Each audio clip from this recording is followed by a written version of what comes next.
So hello everyone, welcome back to the channel. So this is day 3 of 3, जहां पर हम कर रहे हैं अकाउंटेंसी के सारे एमसीक्यूज एक शिद्दत से कर रहे हैं, सो दैट सिर्फ और सिर्फ ये 20 नंबर पक्के ना हो, बल्कि इसकी हेल्प से कम 40 से 50 नंबर हमारे पक्के हो जाए। अभी तक हमने पार्टनरशिप की बुक के सारे एमसीक्यूज करे, कंपनी अकाउंट्स के सारे एमसीक्यूज करे, और आज है हमारा डे 3 और आज हम करेंगे analysis of financial statement, that is my book number 3 के सारे एमसीक्यूज। अगर तुम्हें लगता है कि ये आसान रहने वाला है या ये तो हो ही जाएंगे, तो एक बार एंड में चला जाए इस वीडियो की, क्योंकि जब मैं लास्ट में कैश फ्लो के क्वेश्चंस करवाऊंगा ना, वो सुन के देख ले। अगर तेरे से हो जाए अपने आप से तो छोड़ के चला जाइयो, इस चैनल पे कभी वापस ही मत आइयो मेरे भाई।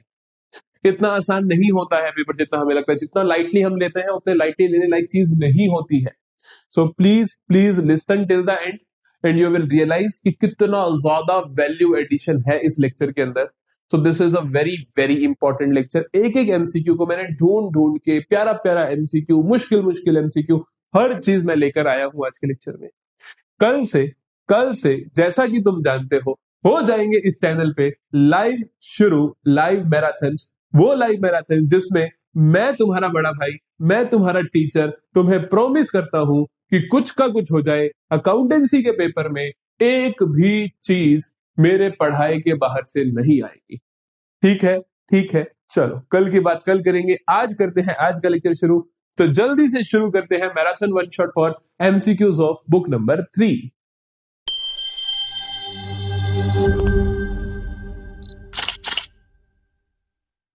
सो जल्दी से करते हैं शुरू। देखो, सबसे पहले तो वही हम चैप्टर वाइज चलेंगे मेरे बच्चा।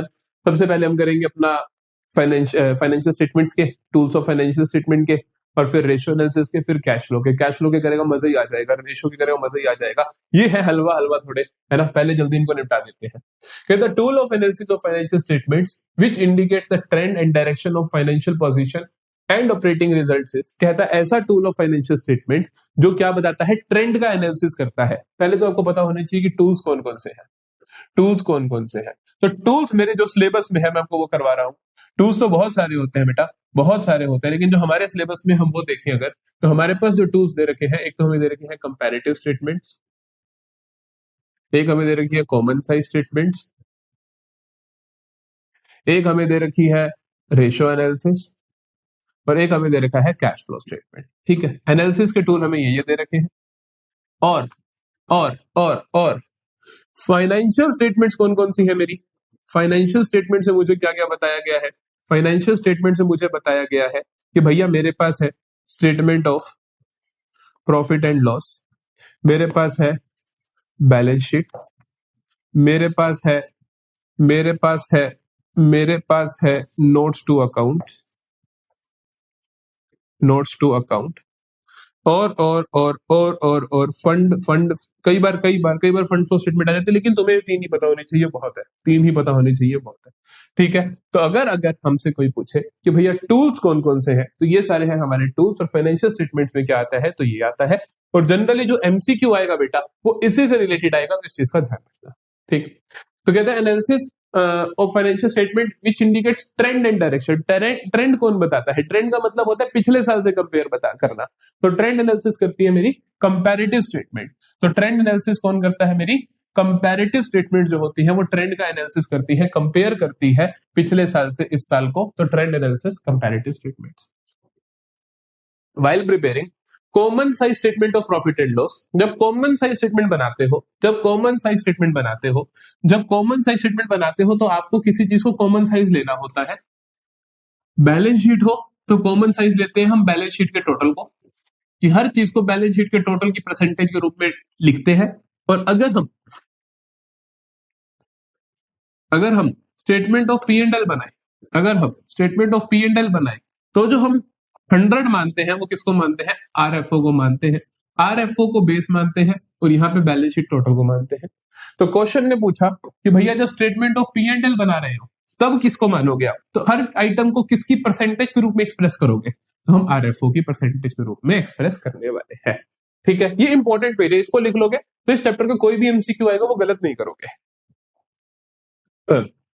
ठीक है जी, चलो अगला देखो। कहते हैं dash is a tool of analysis of financial statement. कहते हैं इनमें से कौन सा इज नॉट अ टूल। जो इनमें से टूल नहीं है फाइनेंशियल स्टेटमेंट के एनालिसिस का, अभी मैंने आपको सारे लिखवा दिए थे, अभी मैंने आपको सारे लिखवा दिए थे कि कौन से हैं कौन से नहीं है। तो उसके हिसाब से रेशियो एनालिसिस टूल है पड़ा, कैश फ्लो टूल है पड़ा, कंपैरेटिव स्टेटमेंट है, इनकम स्टेटमेंट टूल नहीं होती है। इनकम स्टेटमेंट बेसिकली हम statement of profit and loss को ही इनकम स्टेटमेंट भी कहते हैं, ठीक। Which of the following are not the tools, फिर से वही क्वेश्चन, कौन सा टूल नहीं है बेटा? कैश फ्लो होता है, कैश फ्लो होता है, इनकम स्टेटमेंट नहीं होता टूल, बैलेंस शीट भी नहीं होता टूल, रेशियो एनालिसिस होता है। तो 2 और 3 आंसर आएगा इसका, 2 और 3 आंसर आएगा इसका, ठीक। हलवा हलवा सवाल। अच्छा जी, चलो अब आ जाओ रेशियो एनालिसिस पे, अब आ जाओ रेशियो एनालिसिस पे, अब आएंगे शानदार क्वेश्चंस। देखो रेशियो एनालिसिस के जो क्वेश्चन आते हैं वो बहुत ज्यादा एमसीक्यूज ऐसे पूछे जाते हैं कि इंक्रीज डिक्रीज इन रेशियो समझा दो, तो हमें ध्यान से करने पड़ेगा, और मेरी जो मैं सिखाऊंगा आपको उनको बहुत ध्यान से सुनना चीजों को, ठीक। पहला क्वेश्चन है, the quick ratio of a company is 2:1, which of the following transaction will result in decrease in this ratio? किसकी वजह से रेशियो डिक्रीज होगी? किसकी वजह से रेशियो डिक्रीज होगी? देखो क्विक रेशियो आपको दे रखी है, क्विक रेशियो आपको दे रखी है 2:1। कोई भी रेशियो डिक्रीज कब होती है आपको ये पता होना चाहिए, कोई भी रेशियो डिक्रीज कब होती है आपको पता होना चाहिए, जब जब जब जब जब ऊपर वाली चीज मतलब न्यूमरेटर, जैसे कि क्विक रेशियो जो है बेटा वो बराबर होती है quick assets upon current liability के, ठीक। अगर मैं कहूँ कि क्विक एसेट डिक्रीज करनी है ना बेटा, तो डिक्रीज हो जाए और करंट लायबिलिटी पे कुछ असर ना आए, या क्विक एसेट वही रहे और करंट लायबिलिटी इंक्रीज हो जाए, मतलब कि ऊपर वाली चीज कम हो जाए या नीचे वाली बढ़ जाए, ये हो जाए, या ऐसा दोनों ही हो जाए कि क्विक एसेट भी कम हो गई और करंट लायबिलिटी भी बढ़ गई, तब भी रेशियो डिक्रीज होगी, ठीक। दोनों में ऐसा क्या हो, दोनों में क्या हो, देखो दोनों ही, अगर मैं कहूं कि क्विक एसेट और क्विक एसेट ऊपर वाली चीज इंक्रीज हो जाए और नीचे वाली चीज भी इंक्रीज हो जाए, तो रेशियो क्या हो जाएगी? तब भी रेशियो डिक्रीज होती है, ध्यान रखना। दोनों चीजें बढ़ जाए तो भी रेशियो रिड्यूस होती है, लेकिन इस चीज में ध्यान रखना है कि जब पहले वाली चीज दूसरी से ज्यादा, ठीक है। दोनों चीजें बढ़ जाए तो रेशियो कम होती है, लेकिन कब? जब पहले वाली चीज दूसरी से ज्यादा हो, इस बात का ध्यान रखना है, ठीक है। ठीक है, तो इन सभी केसेस में रेशियो क्या होगी? डिक्रीज होगी, ठीक। चलो देखो ये तो मैंने आपको सिर्फ सिखाया क्या कहानी है, क्वेश्चन कैसे बनाना होता है, आपको एक एक चीज को समझना है, लिखना है या इंपैक्ट पड़े। जैसे पहला कहता payment of outstanding salary, outstanding salary की पेमेंट करी तो क्या क्या फर्क पड़ा? देखो कैश कम हुआ और आउटस्टैंडिंग सैलरी कम हुई। कैश क्या होता है मेरी जान? क्विक एसेट कम हुई और आउटस्टैंडिंग लायबिलिटी करंट लायबिलिटी कम हुई। दोनों चीजें कम हुई, दोनों चीजें कम हुई तो रेशो बढ़ेगी, इनवर्स रिलेशन, दोनों बढ़ जाती तो रेशो कम होती, तो इससे क्या होगा? रेशो बेटा बढ़ेगी। तो हमें तो ये तो नहीं चाहिए, ये तो हमें नहीं चाहिए। Cash receive from debtors, debtor से कैश रिसीव हो गया, डेटर से कैश रिसीव हो गया, डेटर से कैश रिसीव हुआ तो कैश बढ़ा, मतलब क्विक एसेट बढ़ गई।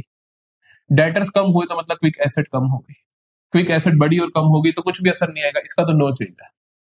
Cell of goods at profit, goods बेच दिया आपने प्रॉफिट पे बेटा, गुड्स बेच दिया आपने प्रॉफिट पे बेटा।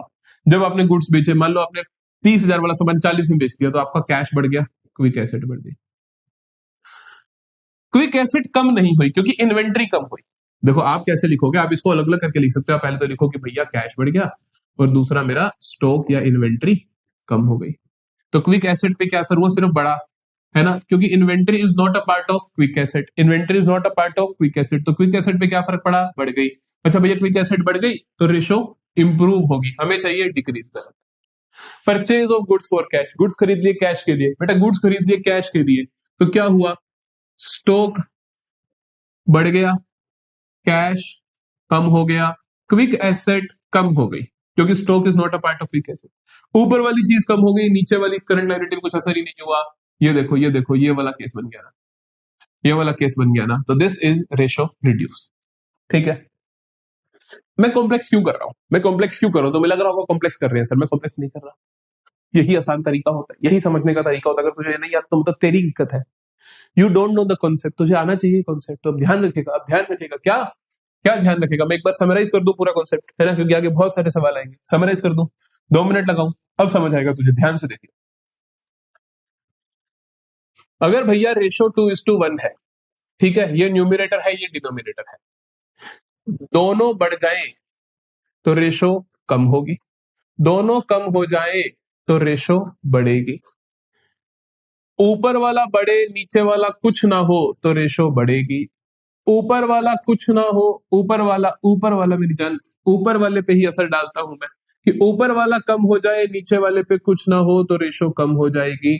ऊपर वाला कुछ ना हो नीचे वाला बढ़ जाए तो रेशो कम हो जाएगी। ऊपर वाले पे कुछ ना हो रेशो कम हो जाए तो रेशो बढ़ जाएगी।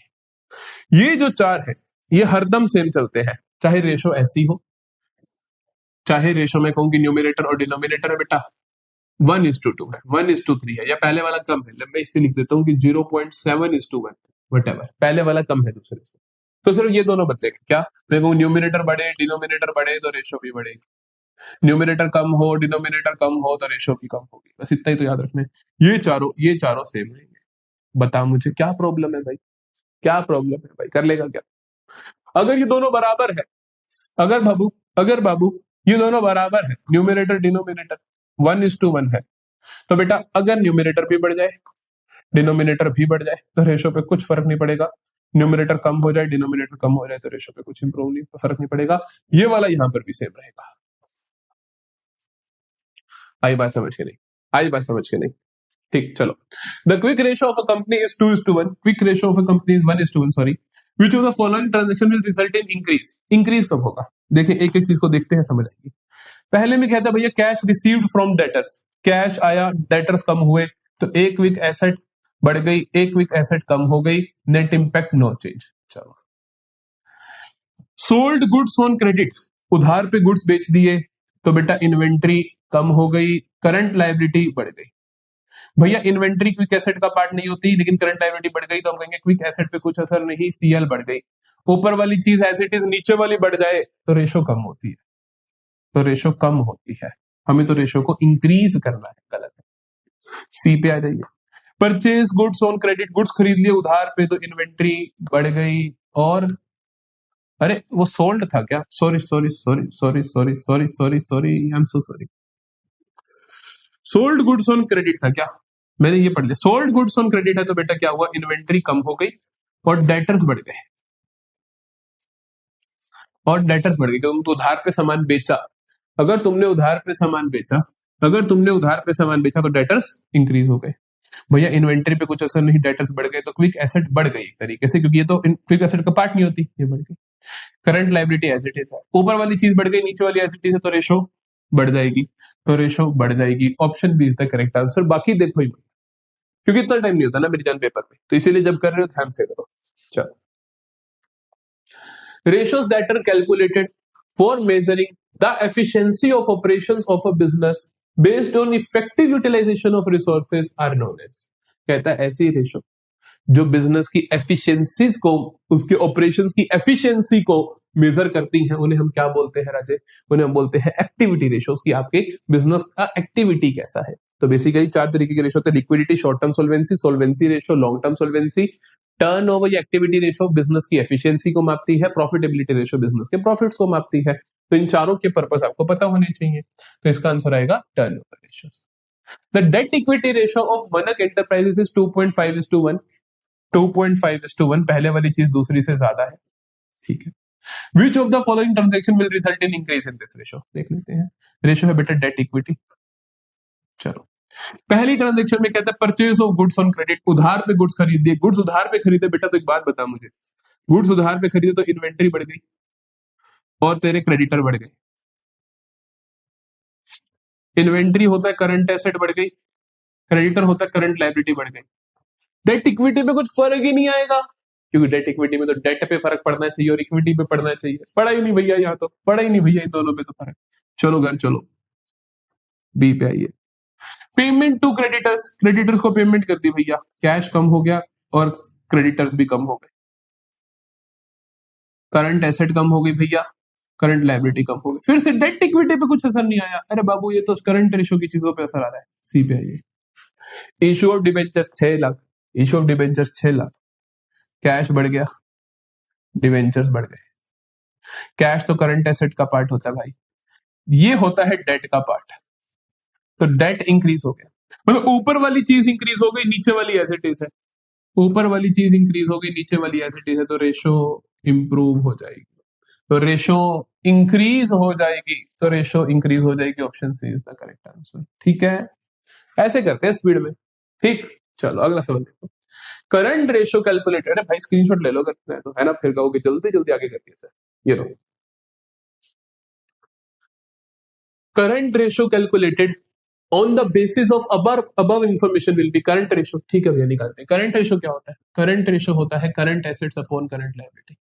ठीक, डिटेल्स जो हमें दे रखी है, डिटेल्स जो हमें दे रखी है, ये बैलेंस शीट की डिटेल्स दे रखी है। मैंने बार बार रेशो के लेक्चर में आपको सिखाया है कि भैया जब बैलेंस शीट की डिटेल्स हो तो क्या करो। इसीलिए रेशो का वन शॉट बहुत लंबा डाला मैंने। बच्चे बोल रहे थे तुम कि सर इतना लंबा क्यों डाला? अरे क्योंकि रेशो के क्वेश्चन देखना, कौन सा कहां से आ रहा है, कौन सा कहां से आ रहा है, कौन सा कहां से आ रहा है, सारा कुछ कवर कैसे करूंगा एक शॉट में अगर छोटा वन शॉट डाला तो। इसीलिए 3 घंटे का वन शॉट है। चलो देखो, इस तरीके के क्वेश्चन बहुत कराए। ध्यान से देखना कि अगर आपको बैलेंस शीट डिटेल दी हो तो बैलेंस शीट की इंफॉर्मेशन कुछ इस प्रकार होती है। Share holders fund, current liability, non current liability और टोटल लायबिलिटी। ठीक, इधर आ जाइए। Current asset, non current asset, total assets. ठीक है, ठीक है, ठीक है। अच्छा भैया, अच्छा भैया, अब डिटेल्स देखो आप।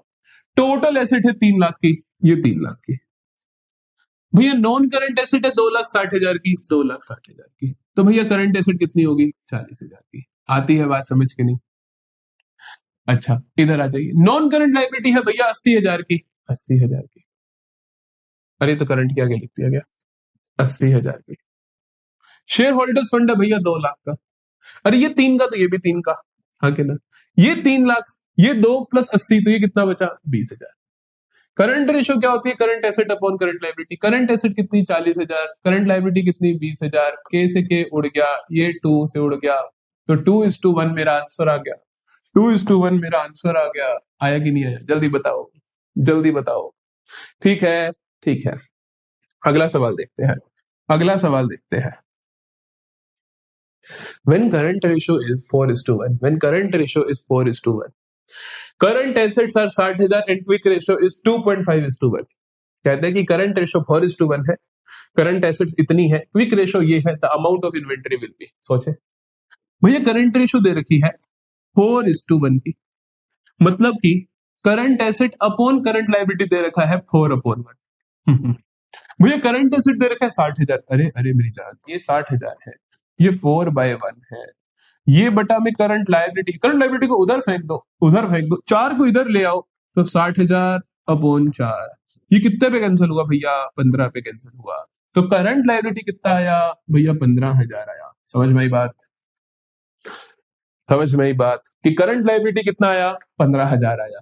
अच्छा, क्विक रेशो 2.5:1। तो भैया क्विक रेशो मतलब quick asset upon current liability 2.5:1।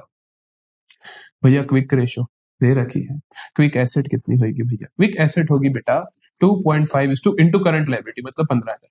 15,000 into 2.5 कितना होता है? 15 इंटू 2 होता है 30,000, और 15 इंटू 0.5 मतलब 15 का आधा। 15 का आधा होता है 7,500। 15 इंटू 2 30,000 पहले ही था, 30,000 प्लस 7,500, 37,500। कौन सी फ्रेंच में कैलकुलेशन करी सर? ऐसे ही करते हैं बेटा। अगर तू ऐसे नहीं करेगा तो तू बहुत सारा समय बर्बाद करेगा, बहुत सारा समय बर्बाद करेगा। या तू ऐसे भी कर सकता है इसको, 2.5 को लिख 25/10 इंटू 15,000।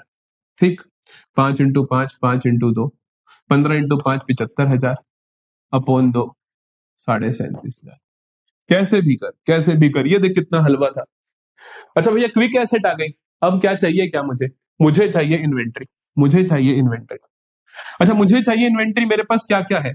मेरे पास करंट एसेट है, मेरे पास क्विक एसेट है, इन दोनों का डिफरेंस ही इन्वेंट्री होता है। तो हम कहेंगे कि 60,000 माइनस 37,500 कितना आया? 60,000 में से 40 गया तो 20, ये 22,500 आया। 22,500 आया। देख 22,500 ऑप्शन में क्या? ऑप्शन में है बेटा, ऑप्शन में है मेरी जान, ऑप्शन में है, ऑप्शन में है। This is the correct answer. ठीक, चल। Dash is also known as acid test ratio. अरे क्विक रेशो के नाम होते हैं, क्विक रेशो, लिक्विड रेशो और एसिड टेस्ट रेशो। 3 नाम होते हैं क्विक रेशो के, quick ratio, acid test ratio और लिक्विड रेशो। करंट रेशो का भी एक और नाम होता है वर्किंग कैपिटल रेशो, पता होनी चाहिए। Dash ratios are calculated to determine the ability of business to service its debt in long run. कि भैया हम अपने लॉन्ग टर्म डेट को सर्विस दे सके, कि जो हमारे डेट लॉन्ग रन वाले हैं उनको सर्विस दे सके, मैंने आपको बताया था सबसे पहले liquidity ratio, short term solvency ratios, long term solvency, long term debt के लिए लॉन्ग टर्म सोल्वेंसी रेशियोज। ठीक, चलो current ratio of super limited is 2:1। भैया करंट रेशियो दे रखी है, करंट रेशियो दे रखी है 2:1। विच of the following transaction will result in decrease in this ratio. ठीक है, एक एक रेशियो को पढ़ते हैं पहले, एक एक चीज को पढ़ते हैं पहले। पेमेंट ऑफ 40,000 टू क्रेडिटर्स को 40,000 पेमेंट कर दी। अरे भैया कर दी क्या? कैश को कम कर दो, और क्रेडिटर्स को भी कम कर दो। कैश कौन होता है बेटा? करंट रेशियो की बात कर रहे हो तो करंट एसेट कम हो गई और करंट लायबिलिटी कम हो गई। करंट एसेट और करंट लायबिलिटी दोनों कम हो जाए और पहले वाली चीज दूसरे से ज्यादा हो तो रेशियो क्या होती है? इनवर्सली चलती है, तो बढ़ जाएगी। क्या पूछा इसने? डिक्रीज पूछा है। अरे ये नहीं होगा। फिर अगला दिन, sale of furniture 38,000 for 16,000। Okay भैया, फर्नीचर बेचा तो भैया फर्नीचर कम हुआ, कैश बढ़ गया, हाँ कि ना? फर्नीचर तो करंट एसेट करंट लायबिलिटी कुछ होती नहीं, लेकिन ये करंट एसेट होती है, हाँ कि ना? भैया ये तो नॉन करंट एसेट कम हुई ना, करंट एसेट तो बढ़ गई, सिर्फ एक चीज बढ़ी, CACL में से ऊपर वाला बढ़ गया, नीचे वाले पे कुछ नहीं हुआ, तो रेशो इंप्रूव। अरे ये भी नहीं चाहिए हमें, तो कम वाली चाहिए। Repayment of long term loan of 7 lakh.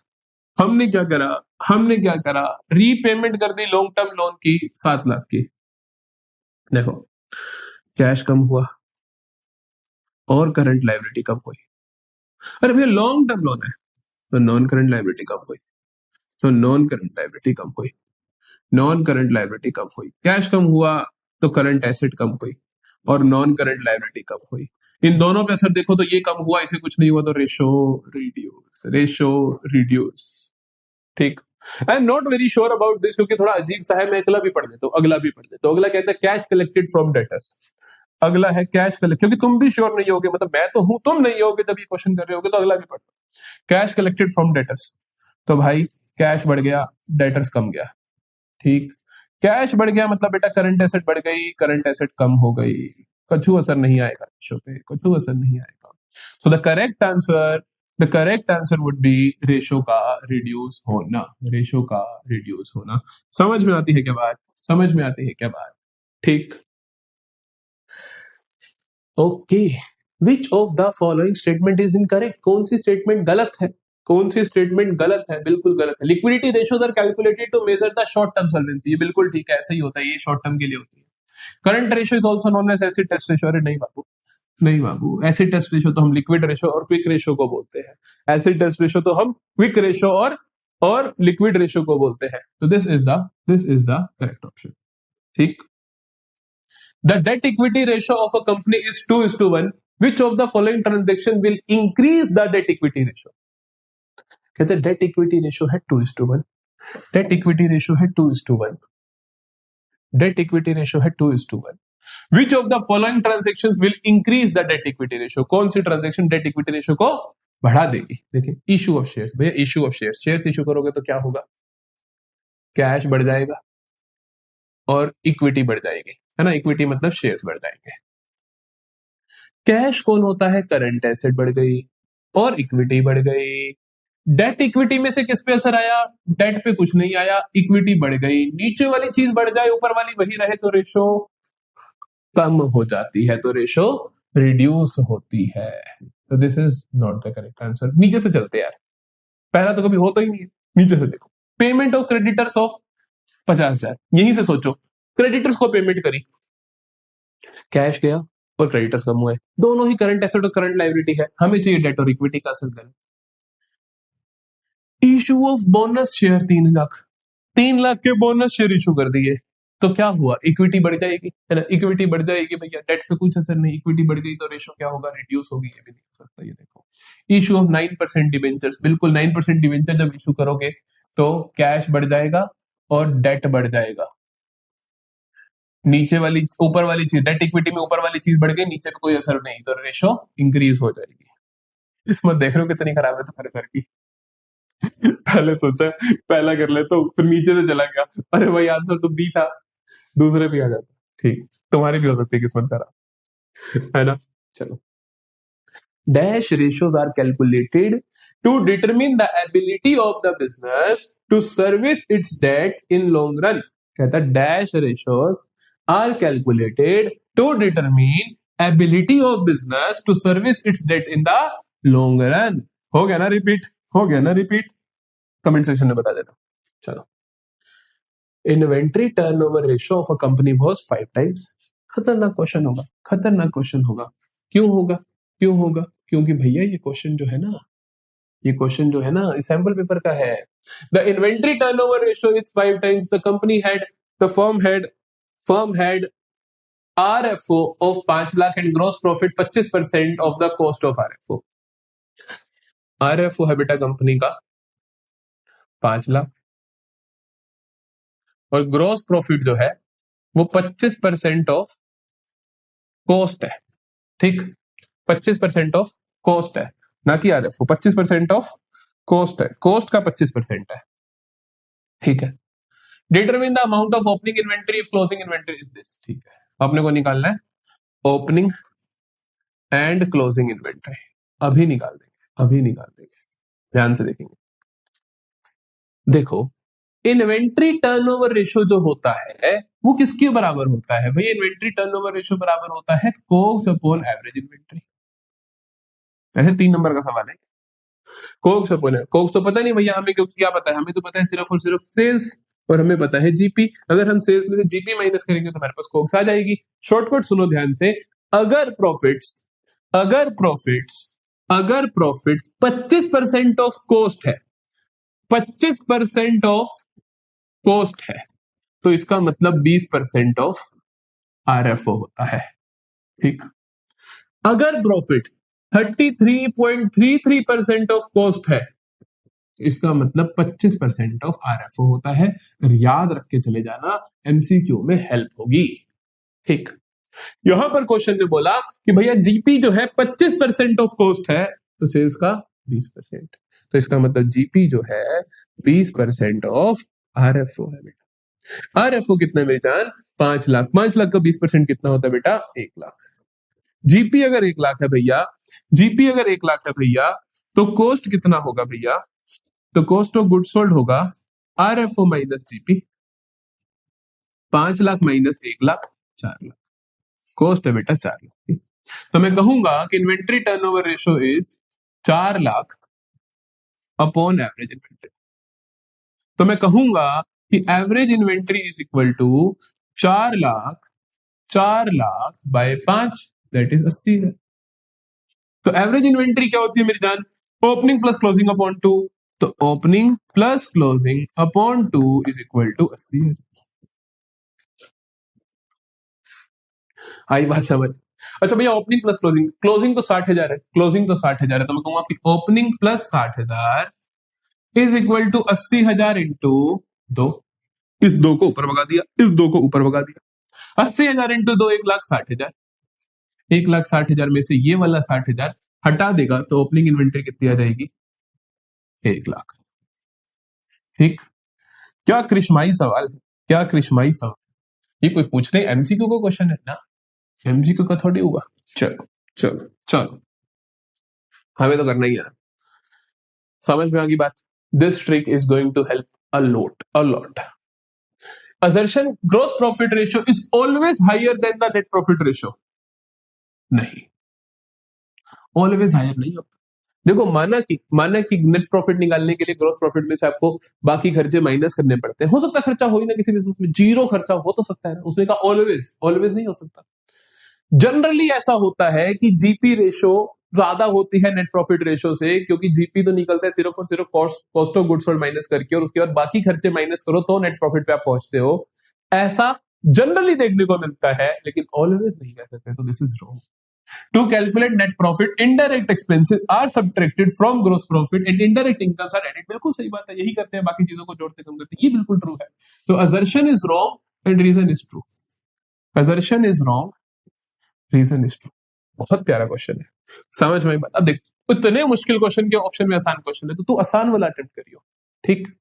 चल, assertion रीजनिंग से डरना थोड़ी अपने को। तो देखो 12 पेज हुए हैं अभी तक, 27 टोटल है। अगले 20 से 25 क्वेश्चन लगातार कैश फ्लो स्टेटमेंट के आएंगे। कैश फ्लो स्टेटमेंट का एमसीक्यू गलत नहीं होगा हमारे पेपर में, चाहे कुछ भी हो जाए। बहुत ध्यान से सारे के सारे क्वेश्चंस को देखना। सबसे पहला क्वेश्चन है, cash flow statement is prepared in accordance with, याद रखने वाला क्वेश्चन है, अकाउंटिंग स्टैंडर्ड्स 3 के हिसाब से हम बनाते हैं अपनी कैश फ्लो स्टेटमेंट को, ध्यान रखना। Which of the following statements is correct, आराम से देखते हैं। Proceeds from sale of goods and services will result in cash outflow.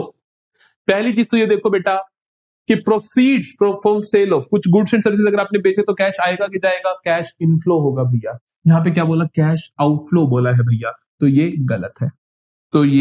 तो ये गलत है ना, कैश इनफ्लो है ये, आउटफ्लो।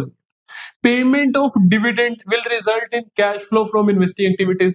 जब आप डिविडेंड पे करते हो, डिविडेंड आप पे करते हो अपने शेयर होल्डर्स को, और शेयर होल्डर्स ने आपकी बिजनेस की मदद की थी फाइनेंस करने में, तो वो फाइनेंसिंग एक्टिविटी होती है, डिविडेंड पेड, इन्वेस्टिंग नहीं होती। तो डिविडेंड पेड, हाँ जी कैश आउटफ्लो तो है, बट फाइनेंसिंग एक्टिविटी का है, sale of machinery will result in cash outflow, नहीं बेटा, मशीन बेचोगे तो कैश का इनफ्लो होगा, नहीं। Payment of employ benefit expenses, हाँ जी एम्प्लॉइज को पैसा दिया, will result in cash outflow, हाँ जी कैश जाएगा। ऑपरेटिंग एक्टिविटी, बिजनेस के ऑपरेशंस होते हैं, अपने एम्प्लॉइज को पैसा देना, so this is correct option, ठीक है। लगभग सभी क्वेश्चन इसी तरीके से आएंगे आपके पास कि कौन सी एक्टिविटी है, कैश इनफ्लो हो रहा है, आउटफ्लो हो रहा है, लेकिन कंफ्यूजिंग होते हैं, तो इसलिए हम सारे अच्छे से करेंगे। Which of the following are operating activities for the purpose of preparing cash flow statement? कहता है इनमें से कौन सी ऑपरेटिंग एक्टिविटीज, ऑपरेटिंग एक्टिविटीज का मतलब होता है नॉर्मल बिजनेस ऑपरेशंस जो होते हैं हमारे। Cash payment for goods and services, बिल्कुल कैश पेमेंट करना, अगर आप अपने सप्लायर्स को कैश की पेमेंट कर रहे हो तो ये आपकी नॉर्मल बिजनेस ऑपरेटिंग एक्टिविटी ही है, ठीक है। तो इसने कहा कि which are the following operating activities, operating activity है। डिविडेंड रिसीव करना ना, इन्वेस्टिंग एक्टिविटी होती है, interest receive, dividend receive, rent receive, investing activity होती है। Cash receipt from royalties, fees, commission, other revenues, बिल्कुल ये भी आपकी ऑपरेटिंग एक्टिविटी होती है, कि जो भी आपने फीस रिसीव करी या कमीशन रिसीव करी, ये आपके ऑपरेशंस के अंदर ही आता है, सारा कुछ रिसीव करना। Cash repayment to amount borrowed ना, ये आता बेटा फाइनेंसिंग एक्टिविटी में कि कैश को रीपे करना, तो ये गलत है। 1 and 3 will be the correct options. 1 and 3 will be the correct options. ठीक, 1 and 3 are the correct options. तो 1 and 3 आपका सही आंसर है। समझ में आई मेरी बात क्या? जल्दी बताएं। चलो अगला देखो, investing activities are the acquisition and disposal of long term assets and other investments not included in cash equivalent, बिल्कुल ठीक कहा। यही तो होता है इन्वेस्टिंग एक्टिविटीज का मतलब होता है कि जो नॉन करंट एसेट्स है, नॉन करंट इन्वेस्टमेंट्स है, उनका खरीदना बेचना, बिल्कुल। Cash payments to acquire fixed assets, including intangible and capitalized research and development, result in cash outflow, बिल्कुल। अगर आप कोई फिक्स एसेट खरीदते हो तो आपका जो कैश जाएगा उसे आप क्या बोलोगे, कैश आउटफ्लो। कौन सा, इन्वेस्टिंग एक्टिविटी का, ठीक बात है। Both statements are correct. दोनों सेम चीज के बारे में बात नहीं कर रही है, वो देखते हैं क्या ऑप्शन है। अरे बस उसने पूछा ही नहीं कि रीजन करेक्ट है कि नहीं, तो सिंपल आंसर हो गया, both statements are correct, very simple, ठीक है। चलो, Shyam Sundar limited is a financing company. अब ध्यान रखना, फाइनेंसिंग कंपनी अगर कोई है तो फाइनेंसिंग कंपनी जो भी होती है उसके अंदर कोई भी इंटरेस्ट रिसीव करना, इंटरेस्ट पे करना, ये ऑपरेटिंग एक्टिविटी होती है, इन्वेस्टिंग या फाइनेंसिंग नहीं होती, क्योंकि उनका नॉर्मल बिजनेस ऑपरेशन है कि फाइनेंस, पैसा उठाना, पैसा देना, तो ये नॉर्मल ऑपरेशंस होते हैं। तो उसने कहा कि श्याम सुंदर is a financing company under which of the following activity is the amount of interest paid on loan. तो इन्होंने जो इंटरेस्ट पे किया बेटा वो इनकी ऑपरेटिंग एक्टिविटी में आएगा, ये ध्यान रखना। ये एक नॉन फाइनेंस कंपनी होती या वो कुछ ना कहता, नॉर्मल कंपनी होती, तो उसके लिए interest paid on loan financing activity होता, क्योंकि लोन लिया होगा फाइनेंस के लिए, उसके ऊपर जो ब्याज दोगे तो फाइनेंसिंग एक्टिविटी, ठीक। अगला देखो, पर्टिकुलर्स दे रखे हैं, प्रोविजन फॉर टैक्स दे रखा है, प्रोविजन फॉर टैक्स दे रखा है, tax paid during the year दे रखा है, while calculating net profit before tax and extraordinary items the amount of provision for tax to be added is.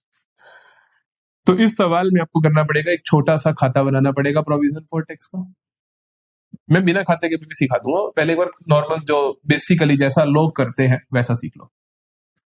ये प्रोविजन फॉर टैक्स का खाता, ओपनिंग बैलेंस क्या बेटा, 2022 वाला, तो लिखोगे बाय बैलेंस बीडी 10,000। भैया 25,000 क्लोजिंग बैलेंस है तो to balance CD 25,000। Provision made यहां पर होता है, टैक्स पेड यहां पर होता है, ध्यान रखना। क्या बोला मैंने? प्रोविजन मेड यहां होता है, टैक्स पेड यहां होता है। तो उसने क्या दे रखा है, इनमें से एक चीज दी गई होगी, दूसरी पूछी होगी। तो उसने कहा टैक्स पेड, यहां लिखो to bank account, to bank account tax paid. तो मेरी जान टैक्स कितना पे किया? 15,000। नहीं भैया, नहीं भैया, नहीं भैया, नहीं भैया, नहीं भैया, हाँ 15,000, 15,000। ये बैलेंसिंग फिगर करोगे तो 25 और 15 40,000। 40 में से 10 गया तो 30,000। ये क्या है? Provision made during the year. इसको ऐसे लिखते हो by statement of profit and loss.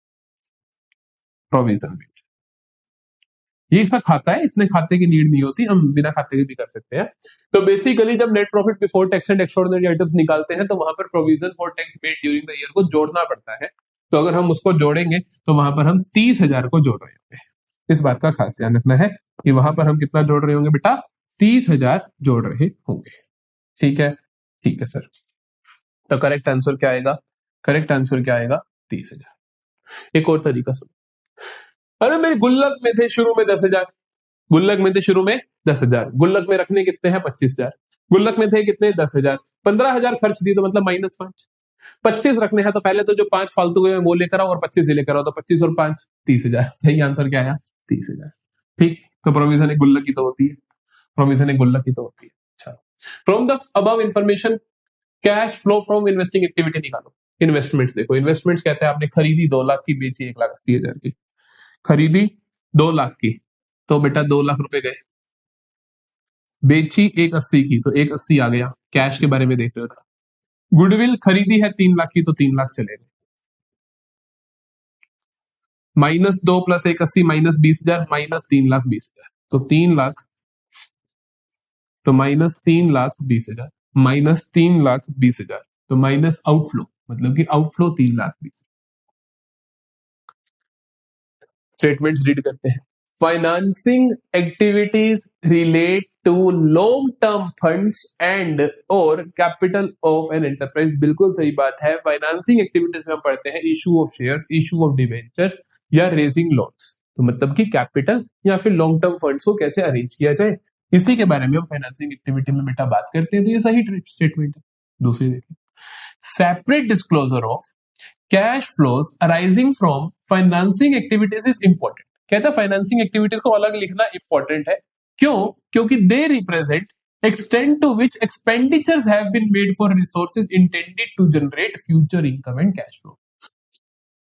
ये जिस एक्सपेंडिचर के बारे में बात कर रहे हैं ना, टू नो एक्सपेंडिचर्स जो करे गए किस पे? फ्यूचर इनकम्स के लिए। बेटा जो ऐसे खर्चे होते हैं उन्हें आप इन्वेस्टिंग एक्टिविटी में लिखते हो, फाइनेंसिंग में नहीं लिखते।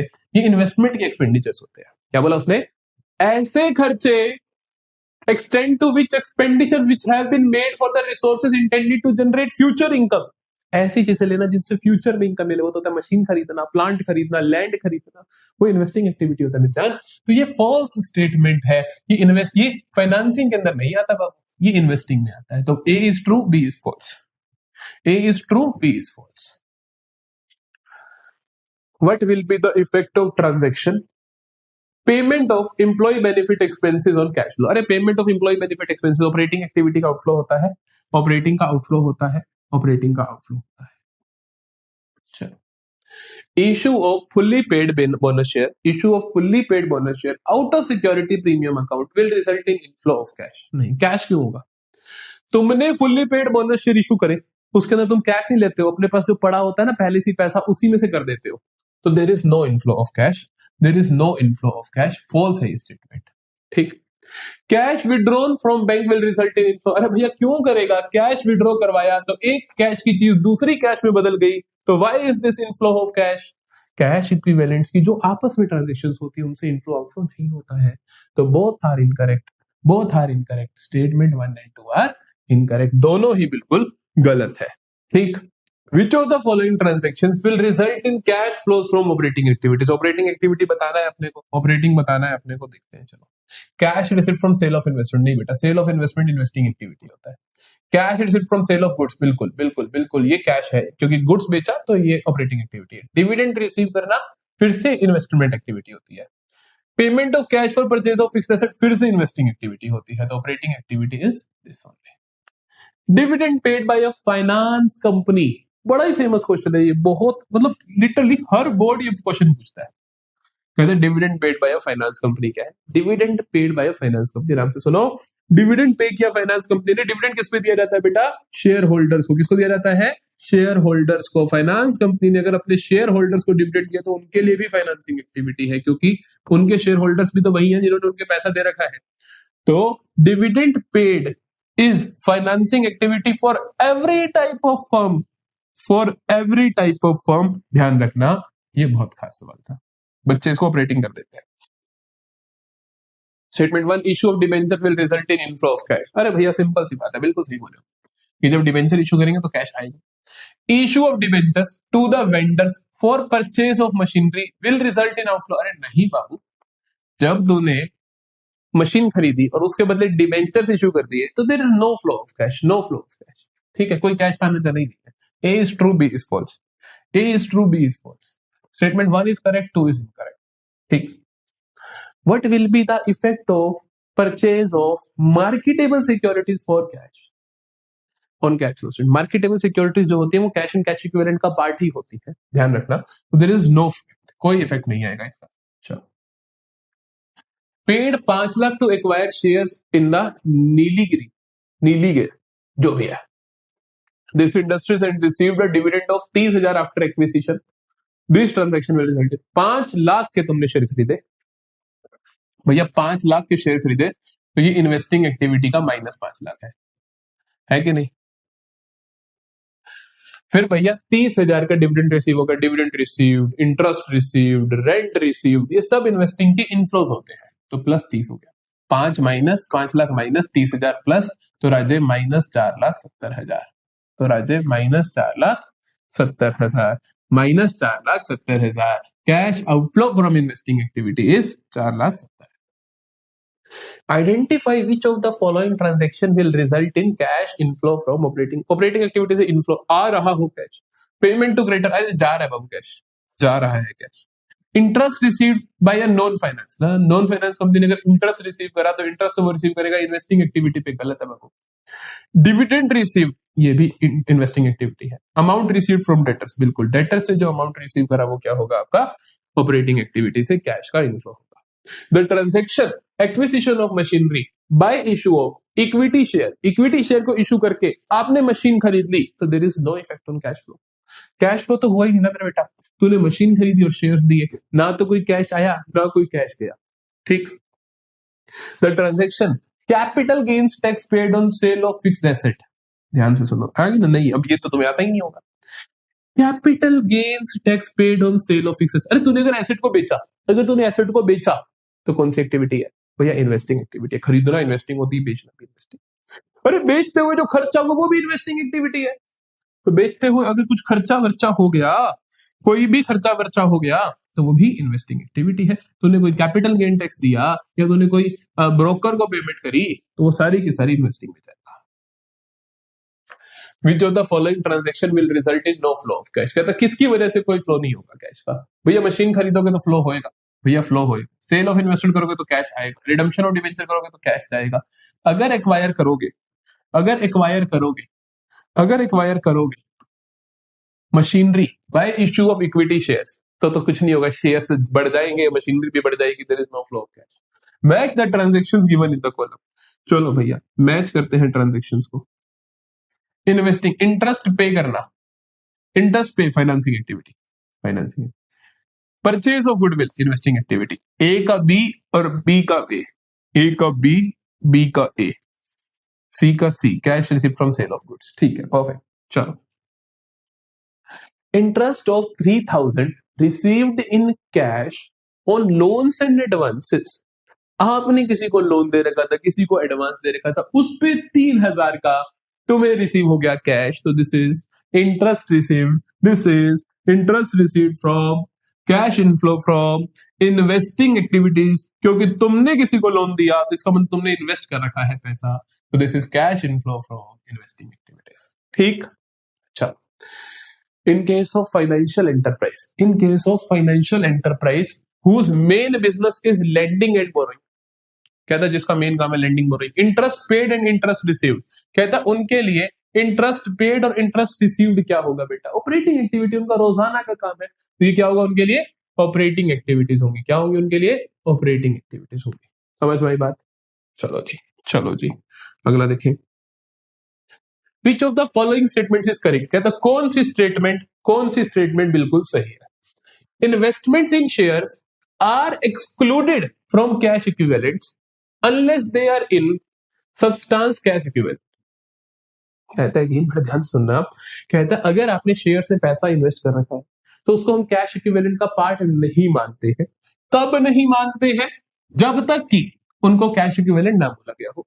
बिल्कुल सही बात है, अगर क्वेश्चन ने कह ही दिया कि भैया ये तो कैश इक्विवेलेंट का पार्ट ही है, मार्केटेबल सिक्योरिटीज ही है, तब तक उसको कैश इक्विवेलेंट मानोगे। लेकिन अगर नहीं बोला तो आप उसको इन्वेस्टमेंट्स को फिर नहीं मानोगे। तो ये करेक्ट स्टेटमेंट है, बिल्कुल करेक्ट स्टेटमेंट है। लग रही होगी थोड़ी कंफ्यूजिंग तुझे, लेकिन ये सही है। और पढ़ा देता हूं। Short term marketable securities which can be readily converted into cash are not treated, गलत है, करते हैं उनको ट्रीट, दे शुड बी। अगर जिनको तू रेडिली कन्वर्ट कर सकता है कैश में, तो वो तो कैश इक्विवेलेंट का पार्ट होना चाहिए ना बाबू।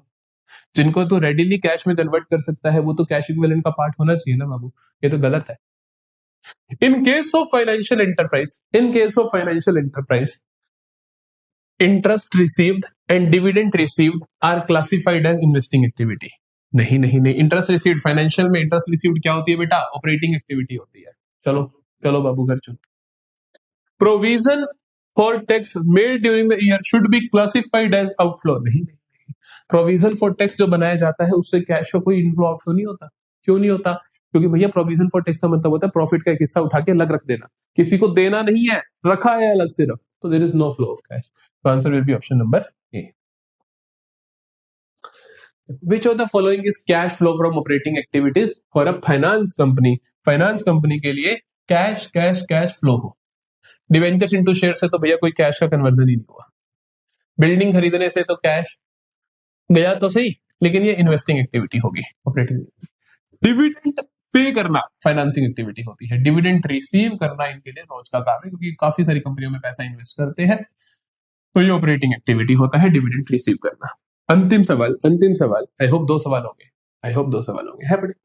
हाँ, ऊपर वाला क्वेश्चन बाद में कराऊंगा, है ना, खतरनाक। नीचे वाला देखो। Provision for tax for the year ended 31 March 2025 and 31 March 2024 were 3 lakh and 2,80,000 respectively.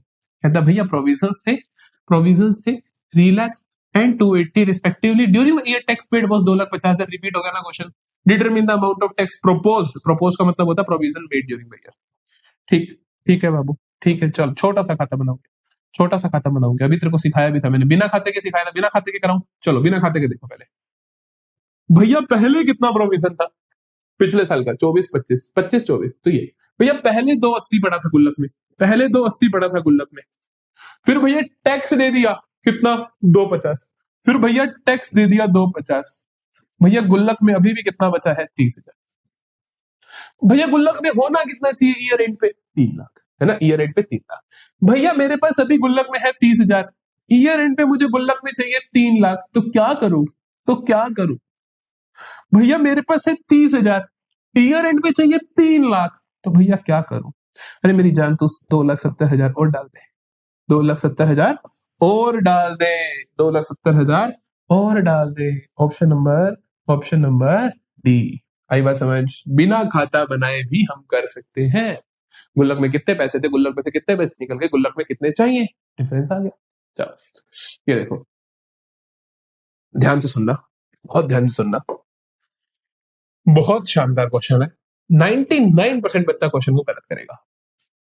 Propose dividend for the year ended 31 March 2025 and 31 मार्च 2024 में 2.5 लाख एंड 2 लाख रिस्पेक्टिवली। कहता है हमने प्रपोज डिविडेंड बताया आपको प्रीवियस ईयर का और करंट ईयर का। प्रीवियस ईयर बेटा 2024 वाला देख 2 लाख, और करंट ईयर वाला बेटा तो ये देख 2,50,000। ठीक है, share holders finalize the dividend amount at 1,80,000। Share holder से फाइनलाइज किया कि डिविडेंड देंगे हम 1,80,000 ड्यूरिंग द ईयर 31 मार्च 2025 को, जो एजीएम हुई जून जुलाई 2024 में। ये बड़ी खास बात है, जनरली सवालों में ही नहीं होता। जनरली जो क्वेश्चन होता है वो इतना ही होता है, जनरली जो क्वेश्चन होता है वो इतना ही होता है। इससे आपको पता चलता है कि पिछले साल का डिविडेंड था 2 लाख, वो आप पे करोगे, ठीक। लेकिन इस क्वेश्चन में क्या है बेटा, कहते हैं कि इस साल एक एजीएम हुई, मतलब कि एनुअल जनरल मीटिंग हुई, जिसमें डिसाइड किया गया कि 1,80,000 दिया जाएगा। तो इसका मतलब है बेटा 2 लाख जो था ना प्रपोज, वो नहीं देंगे हम, कितना देंगे, 1,80,000 देंगे, ये मतलब है इसका। तो हमने क्या डिसाइड किया बेटा कि हम जो डिविडेंड है प्रीवियस ईयर का वो कितना देंगे, 1,80,000 देंगे। तो हमने 1,80,000 रुपए से अपने प्रॉफिट्स को कम कर दिया, डिविडेंड के लिए निकाल के रख दिया। अनक्लेम्ड डिविडेंड, ये लाइन और भी शानदार, कहता अनक्लेम्ड डिविडेंड एट द मार्च 31, 2025 वो 10,000। कहता अनक्लेम्ड, भैया 1,80 हमने प्रपोज करा, जिसमें से 10,000 का अभी तक किसी ने क्लेम नहीं मांगा, तो इट मींस 1,70,000 हमने पे करा है। नहीं समझेगा मेरी बात, नहीं समझेगा मेरी बात, कि भैया हमने तो अपने प्रॉफिट्स में से 1,80 निकाल के रख दिया, हमने तो अपने प्रॉफिट्स में से 1,80,000 निकाल के रख दिया, लेकिन भैया 10,000 अभी तक किसी ने क्लेम नहीं करा, तो मेरा कैश कितना कम हुआ, 1,70। आई बात समझ? ऑप्शन देखना ध्यान से। कहता प्रपोज डिविडेंड, पहली चीज उसने बोली हर केस में, propose dividend added to net profit, propose dividend added to net profit, propose dividend added to net profit, propose dividend added to net profit.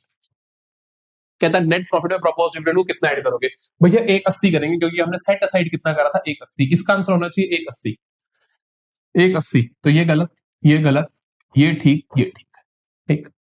और कहता है outflow of dividend, outflow of dividend, अगला क्या कहता है, outflow of dividend, outflow of dividend paid in outflow of dividend paid in financing activity, paid in financing activity. कहता financing activity में कितना लिखोगे, कितना पे करा, मेरी जान अभी तो तुझे बताया कि 10,000 पे करना रहता है, 10,000 पे करना रहता है, तो तूने कितना दिया, 1,70,000। तो this is the correct option, this is the correct option D, ठीक है ना, शानदार क्वेश्चन, ठीक है। चलो यहां पर हम आते हैं बेटा एंड ऑफ टुडेज क्लास।